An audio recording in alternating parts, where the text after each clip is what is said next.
Eu sou Mariana Ferrari. Eu sou o Thiago Liberal. E esse é o Provox, o podcast para você provocar sua mente e levar a vida de um jeito mais leve. A cada episódio, vamos falar sobre nossa busca por autoconhecimento e espiritualidade e conversar com quem já está nesse caminho. Então respira, não pira e vem com a gente. Atenção, esse podcast não tem contraindicação. Eu acho que a gente entra muito nesse uso como autoconhecimento da comunicação não violenta, né? De você saber o que você sente, saber o que você precisa, saber o que você quer. Se a gente primeiro não tem essa clareza dentro de nós do porquê que aquilo está incomodando, quais são os sentimentos que a gente está sentindo para poder colocar isso para o outro, é muito difícil do outro adivinhar. Olá, seja muito bem-vindo ao Provox. O episódio de hoje vai ser bem desafiador para mim e para o Thiago. É um assunto novo que a gente está mergulhando agora, despertou o nosso interesse recentemente, que é a comunicação não violenta. Como a gente pode usar a comunicação não violenta para melhorar as nossas relações com a gente mesmo, com as outras pessoas, diminuir conflitos no dia a dia e ser um caminho de autoconhecimento também. Para falar desse tema, a gente está com a Paula Arnoso, ela que tem uma linha de trabalho que usa a comunicação não violenta como base, né? Ela dá consultoria para ajudar as pessoas a descobrirem como contar a própria história de uma maneira mais afetuosa, se conectando, né, não só com o próprio passado, mas com o outro também, né? Foi por ela que eu ouvi falar, né, sobre comunicação não violenta pela primeira vez e desde então, né, antes disso, na verdade, ela tem trilhado nesse caminho de autoconhecimento, né, de ajudar o outro a se conhecer melhor também, seja com a consultoria ou com outros projetos e vivências que ela também tem desenvolvido. Então, é um prazer estar aqui contigo, Paula, e obrigado por topar conversar com a gente. Ai, gente, muito obrigada. Eu agradeço muito estar aqui com vocês hoje, nessa rodinha de conversa, que estamos entre amigos. Eu admiro muito, muito esse trabalho que vocês estão fazendo, admiro muito vocês como pessoa. E eu fico imensamente grata de poder estar aqui aprendendo, ensinando e trocando com vocês. Valeu. Obrigada, Paula. A gente também agradece muito por você ter aceitado o nosso convite. Antes da gente falar de comunicação não violenta, para a gente entender melhor, o que é uma comunicação violenta? Queria que você desse exemplos para a gente no dia a dia, assim, exemplos comuns de como a gente pode acabar, enfim, numa conversa sendo violento com o outro e com a gente. Sim, a gente tende muito a pensar numa conversa violenta como uma conversa onde tem agressões e xingamentos, né? A gente pensa, tá me xingando, tá me ofendendo. Só que a violência, ela é muito maior do que isso, né? Às vezes ela tá nas entrelinhas, às vezes ela está em algo não dito, na forma de se dizer algo ou não se dizer algo. Então, existem algumas situações assim que a gente repete muito no nosso dia a dia e que carrega muita violência. Na comunicação não violenta, o principal preceito dela é sempre que por detrás de uma agressão, por detrás de uma fala, tem sempre uma necessidade que não está sendo atendida e um sentimento doloroso. E muitas vezes a gente quer que o outro adivinhe o que a gente está sentindo e a gente se sente ofendido e a gente agride essa pessoa por esperar que ela saiba o que a gente está sentindo e o que a gente está precisando, sendo que muitas vezes nem a gente sabe, né? Então a gente acaba apontando o dedo muitas vezes, você é uma pessoa fria, você é uma pessoa bagunceira, você é uma pessoa preguiçosa, sendo que a gente não está entendendo o que aquela atitude daquela pessoa está causando na gente. Quando a gente pensa no ambiente familiar, é muito mais fácil a gente buscar exemplos, né, disso acontecendo, né?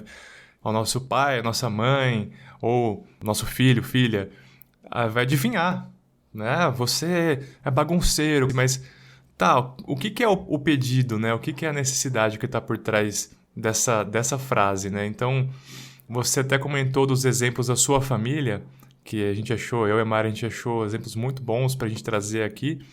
E eu gostaria que você falasse, então, que você começasse falando do seu irmão. O meu irmão Leandro, ele tem uma deficiência intelectual. Ele não tem nenhum tipo de diagnóstico, assim, com um nome específico, mas é como se ele tivesse um atraso mental para a idade dele. Então, hoje ele tem 46 anos. E ele oscila, assim, entre uma idade mental, às vezes de um menino de 7 anos, às vezes de um menino de 12, às vezes até de um menino de 4. E ele cresceu sempre com muita dificuldade de expressar verbalmente o que ele sentia. Eu tenho muitas lembranças, assim, da minha primeira infância, onde o meu irmão, às vezes, tentava explicar algo que ele estava sentindo ou querendo, e as pessoas não entendiam ele.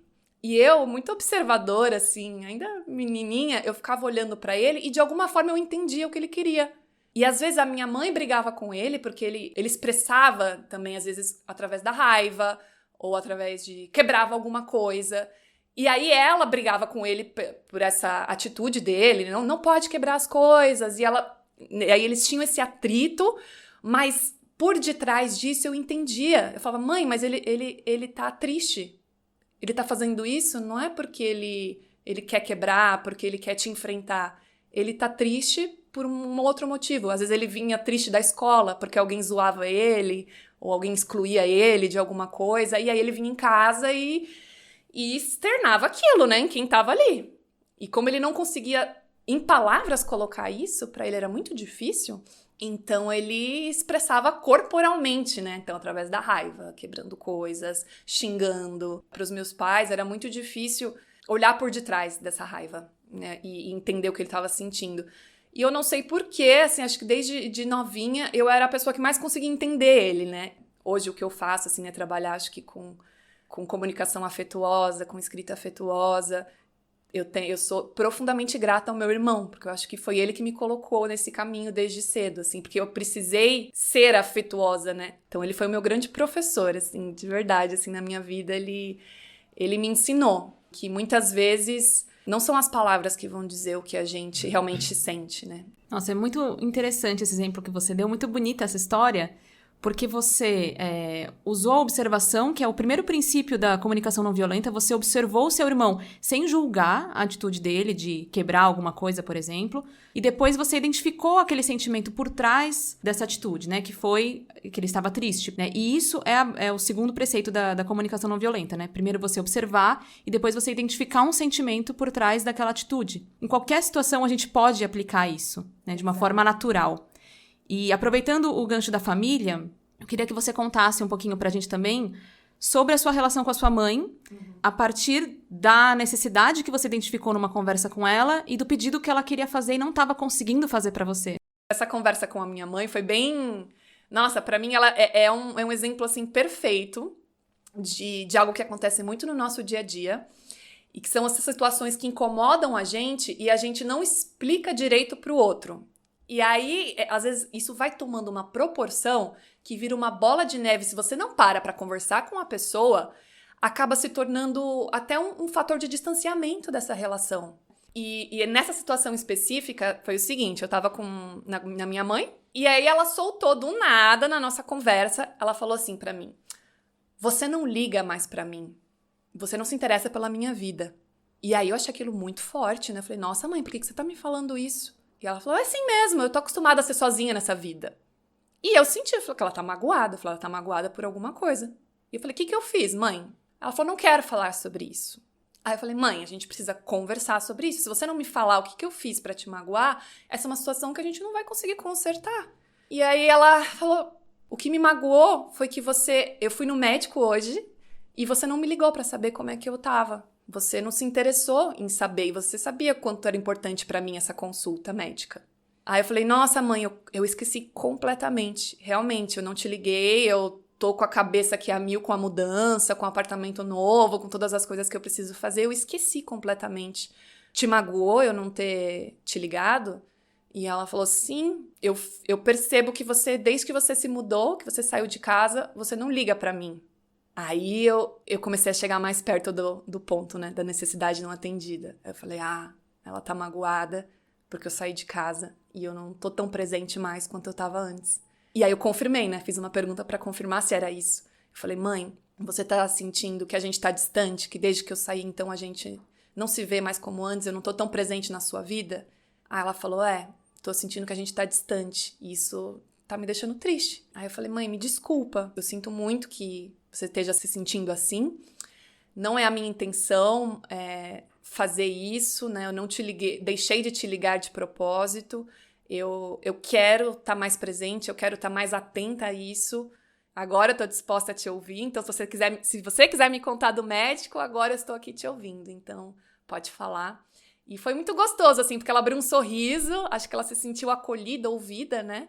E aí a gente conversou sobre o assunto. Que não era o médico em si. O médico era o fato. Eu não tinha ligado para ela. Mas por detrás tinha algo muito maior que ela estava sentindo, né? Era a tristeza do abandono, tristeza da distância que, né, se fez entre a gente desde que eu tinha me mudado, e a necessidade que ela tinha de estar perto de mim. Então, a partir dessa conversa, onde eu consegui enxergar que essa era a necessidade dela, esse era o sentimento dela, deu pra gente achar uma solução que fizesse sentido. Tanto que na semana seguinte que eu saí dessa conversa, a gente se matriculou no Pilates juntas.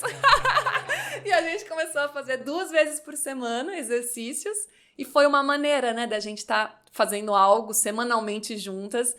E essa solução surgiu a partir dessa conversa, né? E se a gente não para ter essas conversas muito sinceras e muito abertas, cada uma dessas situações vai adoecendo as nossas relações, né? Isso que você falou, não era o médico, né? Qual que é a necessidade que está por trás? Se você não conversasse com ela nesse dia, provavelmente numa semana seguinte seria algum outro exemplo, talvez, que ela fosse colocar. Não seria o médico, mas seria, não sei, você não viu uma coisa que eu postei legal e você nem comentou, alguma coisa da necessidade de atenção que ela estava precisando de você, né? E, bom, essa foi uma situação que era uma necessidade do outro, né, Paula? Agora, a gente sabe de uma história que você contou pra gente em relação ao Hugo, né? Que eu acho que você estava no outro papel, né? Sim. Conta essa história que essa é demais. Ai, gente, e tem isso, né? A gente sempre tá nos 2 papéis, assim. Eu acho que a gente tá no papel do agressor e do agredido o tempo todo. O tempo todo, em todas as relações. É normal a gente escorregar, né? Até quando você tá nesse caminho de autoobservação, de prática, você tá atento a isso, você escorrega. E acho também esse é um momento da gente tirar o chicotinho da mão, sabe? Aquele chicotinho que a gente bate nas costas, que fala, não, eu não aprendo, eu sou a pior pessoa do mundo, eu tô há 20 anos com esse livro embaixo do braço da comunicação não violenta e não aplico. Não, é tirar esse chicotinho e ser muito, eu acho, muito amoroso com si mesmo e se reconhecer como um aprendiz. Estou num processo de aprendizado. E teve uma situação que eu estava nesse papel do agressor, que foi uma situação muito engraçada do dia a dia. Eu estava tomando banho e notei que todos os dias haviam pelos no sabonete do meu banheiro, né? O sabonete que eu divido com o meu marido. E aquilo, gente, foi começando a me irritar. Mas me irritar num nível que, sabe, às vezes até desproporcional? Uma situação assim do dia a dia que parece ser pequena, mas que todos os dias aquilo acontecendo toma uma proporção dentro de você que eu percebi que eu comecei a ficar irritadíssima, assim, muito estressada. E aí um dia eu saí do chuveiro, putíssima, né, muito irritada. Nem sei se eu posso falar isso assim, posso? Então dá. Saí puta, e aí o Hugo estava no sofá e eu já saí quase que apontando o dedo pra ele, né? Eu falei, eu não aguento mais. Eu falei, dá pra você limpar o pelo do sabonete? Isso é nojento. Não, eu não quero mais passar por isso. E aí ele me olhou assim e falou, tá bom, vou limpar. E aí, ok, ele limpou naquele dia, aí 2 dias depois, tava lá o pelo de novo, né? E eu falei, não acredito, ele não tá entendendo. E aí, sabe, sobe aquela raiva. Aí vem, né, a nossa prática, que daí eu falei, calma, eu respirei fundo, eu falei, eu preciso me auto-observar. O que eu estou sentindo? E aí eu fiz uma autoanálise em mim mesma, falei, eu estou irritada e eu estou estressada com essa situação do pelo do sabonete. Aí eu falei, ok, existe uma necessidade aqui por detrás que eu não tô conseguindo ver. Que necessidade é essa? E aí na minha reflexão, eu compreendi que aquele momento do dia, o momento do banho, era pra mim, e é pra mim, né, até hoje, o momento mais relaxante do meu dia. É ali o momento onde eu deixo ir, né, não só a sujeira do meu corpo, mas os pesos do dia, as preocupações, sabe? Eu lavo o meu corpo, eu lavo a minha alma. É um momento pra mim ritualístico mesmo, é um ritual pra mim o banho. E é um momento de maior paz no dia. E aquele pelo do sabonete estava me irritando profundamente. Era algo que estava tirando esse meu momento de paz.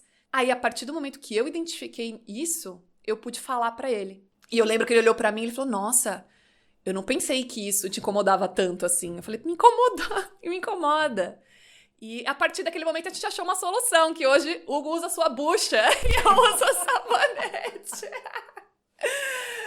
Mas vocês veem como é, assim, ele não pensou que aquilo me incomodava tão profundamente. Então, se a gente primeiro não tem essa clareza dentro de nós do porquê que aquilo está incomodando, quais são os sentimentos que a gente está sentindo para poder colocar isso para o outro, é muito difícil do outro adivinhar.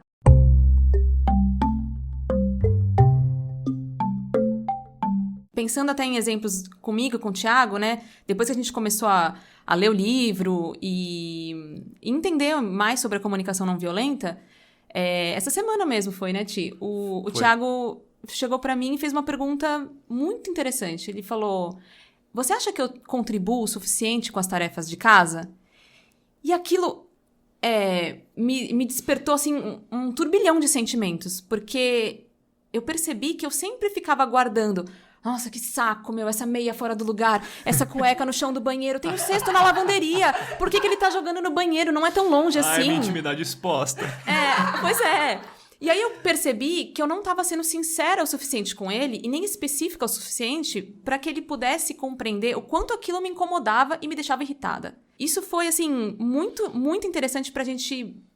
melhorar a nossa comunicação. A gente derrubou o muro de Berlim. Total.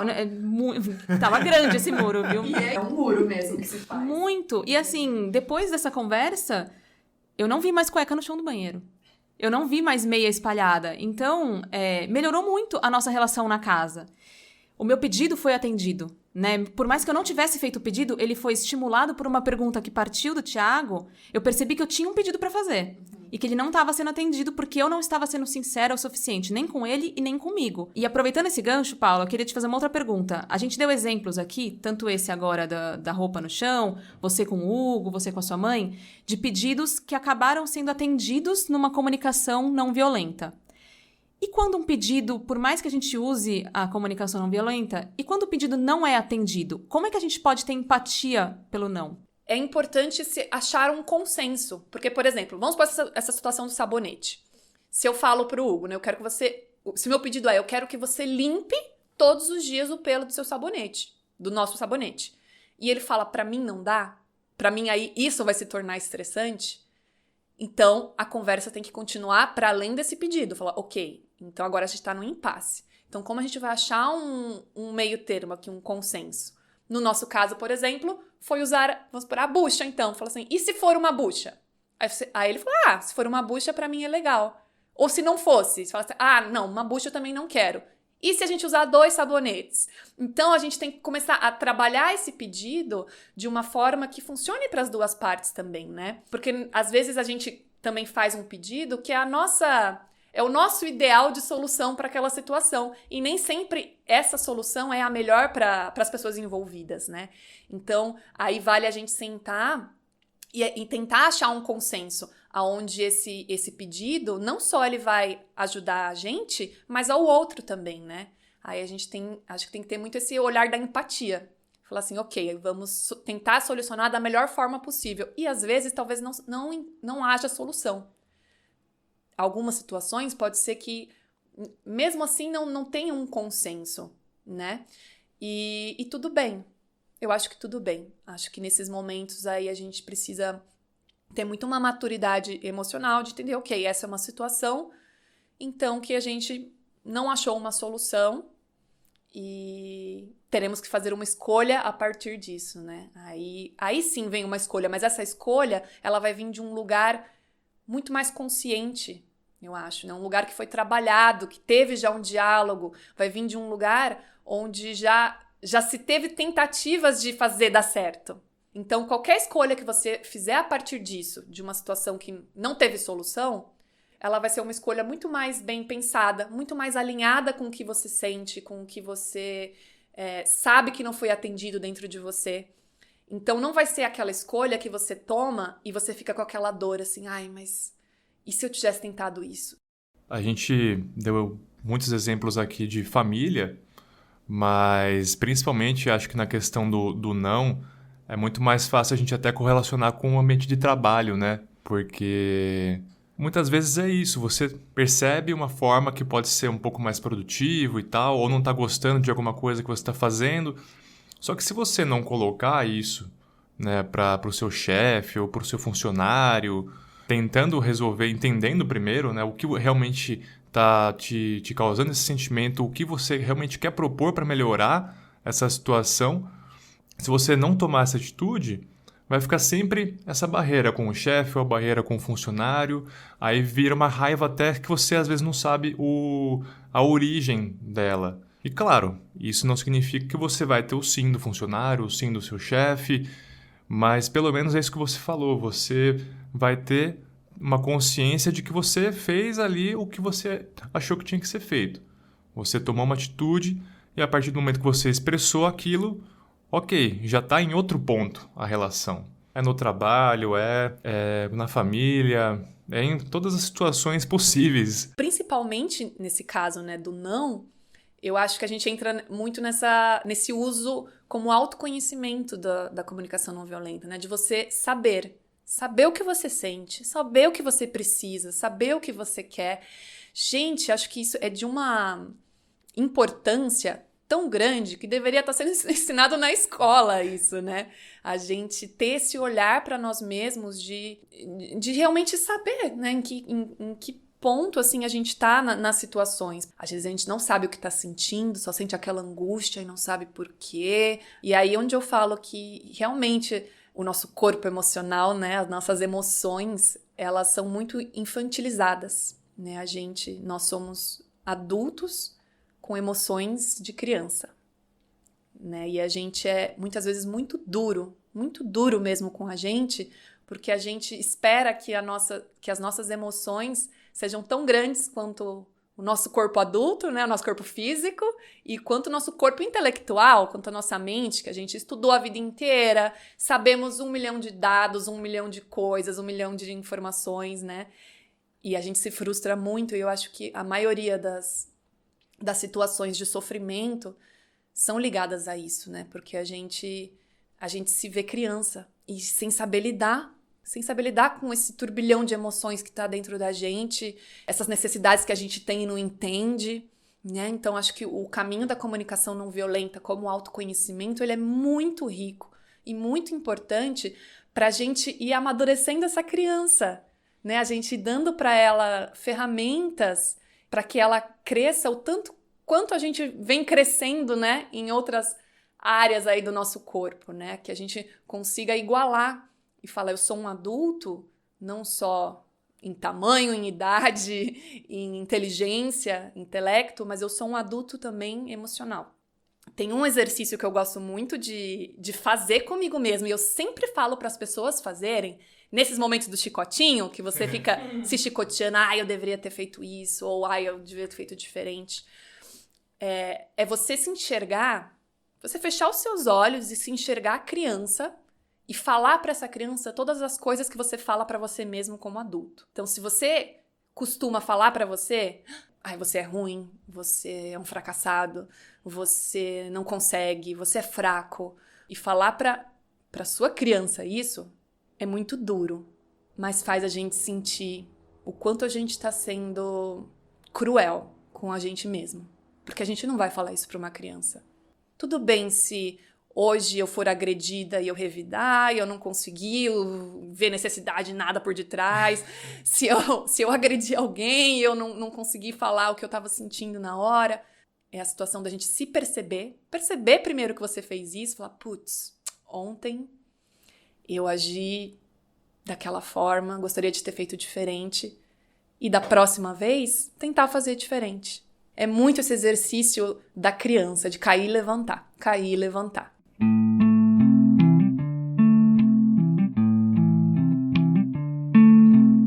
Acho que muito da dificuldade que a gente tem também para entender as nossas necessidades e mudar essa forma de se relacionar tá em a gente aceitar que nós somos vulneráveis. Tá em não reprimir nenhum sentimento que a gente tenha, né?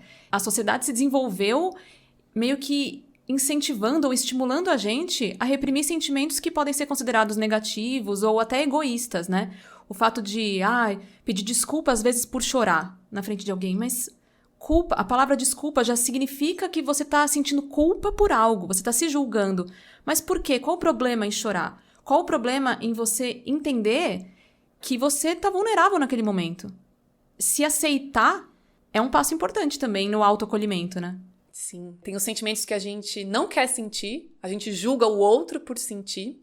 E até é curioso você falar isso, Mari, porque quando eu comecei a estudar comunicação não violenta, eu comecei a participar de um grupo, que era um grupo aqui perto de casa, que faz encontros, faz rodas de comunicação não violenta, e a cada encontro eles tratam de um tema.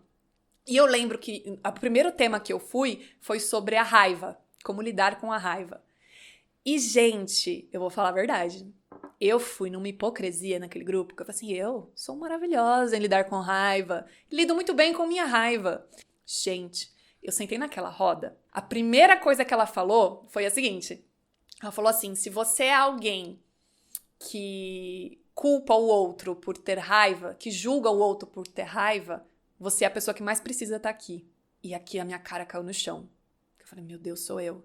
A minha raiva se expressa muito de uma forma mais melancólica, assim, através da tristeza. Então, quem tem uma raiva explosiva, uma pessoa que põe pra fora, que grita, que sente a raiva, pra mim sempre foi muito chocante. Eu julgava isso como um desequilíbrio, pessoa desequilibrada. E a partir daquelas rodas, ouvindo ali aquele grupo falar como cada um lidava com a sua raiva, eu vi o quanto eu julgava as pessoas que sentiam raiva e quanto a raiva é um sentimento humano, que todo mundo sente, né? E por que eu julgava daquela forma? E tem muitos sentimentos, tipo, esse sentimento é um sentimento que eu não vou lidar, não vou me permitir lidar com ele, nem quero lidar com alguém sentindo isso. E aí a gente tem muitas válvulas de escape, né? A gente foge, ou a gente julga, né? Então a gente começar a olhar para os nossos sentimentos entendendo que tudo bem senti-los e que existem formas de lidar com eles, a gente já se liberta de uma prisão enorme que a gente se coloca. E que coloca o outro também, né? Que tá perto da gente. Em cima disso tudo, né? Você falou de sentir o outro. Que assim, até voltando um pouco no exemplo da Mari, né? Que ela falou da gente. A questão da roupa. Por exemplo, quando eu fiz aquela pergunta para ela, se eu contribuo o suficiente com as tarefas domésticas, é porque eu senti que tinha algo ali. Porque às vezes é isso, às vezes você sente que tem algo que está incomodando outra pessoa, mas você não sabe exatamente o que é. Então, foi isso. Eu falei, não, eu preciso... Que também é uma das coisas da comunicação não violenta, né? Você pedir um retorno, né? Você dá um pedido de retorno sincero. Então, eu falei, não, deixa eu descobrir o que é isso. Então, foi a partir daí, né, mano? E essa escuta foi empática? A gente fala muito de empatia como se a empatia fosse você se colocar necessariamente no lugar do outro. Só que você dizer isso pode pressupor que você tenha que concordar com o outro.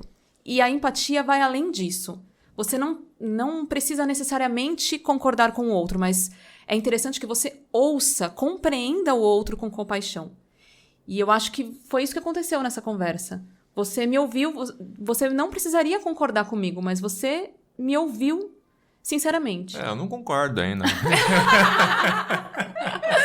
Ai, mas é isso, Mari. A escuta afetuosa, né? A escuta não violenta, eu acho que é esse lugar de reconhecimento do outro se sentir visto, ouvido, acolhido, porque o que a gente faz muitas vezes é ouvir um incômodo e querer tirar essa dor da pessoa, achar uma solução ali na hora para acabar com a dor. Então, às vezes a gente ouve, eu tô triste, eu tô magoado, e aí o nosso cérebro, né, o nosso intelectual já vai trabalhando para como eu vou solucionar isso, o que eu vou dizer aqui que vai acabar com essa dor, que vai acabar com esse incômodo, vai acabar com isso que essa pessoa está sentindo. Mas dificilmente a gente procura alguém pra curar a gente, pra tirar a nossa dor. A gente tá procurando alguém que ouça a gente, que entenda o que a gente tá sentindo. Então falar, ou menosprezar, né? Falar, mas isso é um exagero, você não precisa sentir assim, ou tentar mostrar que tem alguém pior, falar, mas olha quanta pessoa sofrendo no mundo, esse seu sofrimento não é tanto. A gente vê alguém em sofrimento, você fala assim, mas, nossa, Thiago, você tá chorando por conta disso? Eu já chorei por coisas muito piores na minha vida. Isso não é dor.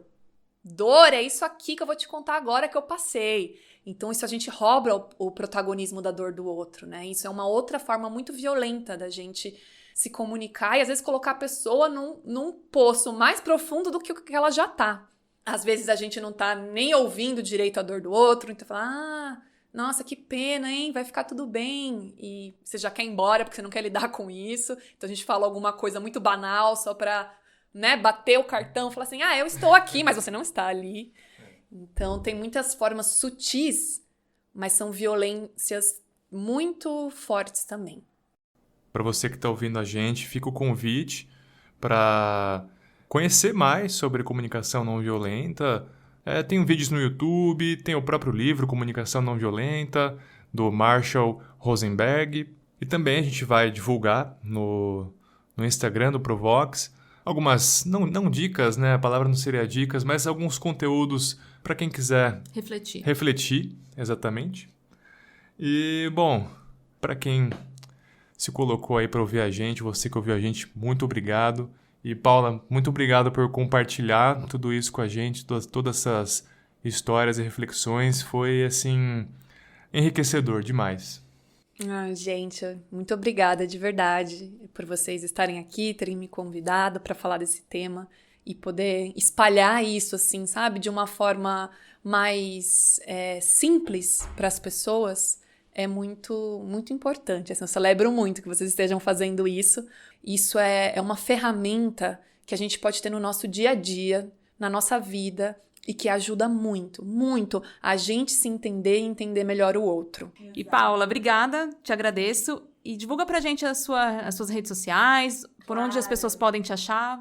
Claro, pode deixar, vamos colocar lá no Instagram, e eu estou no Instagram como @Paula_Arnoso.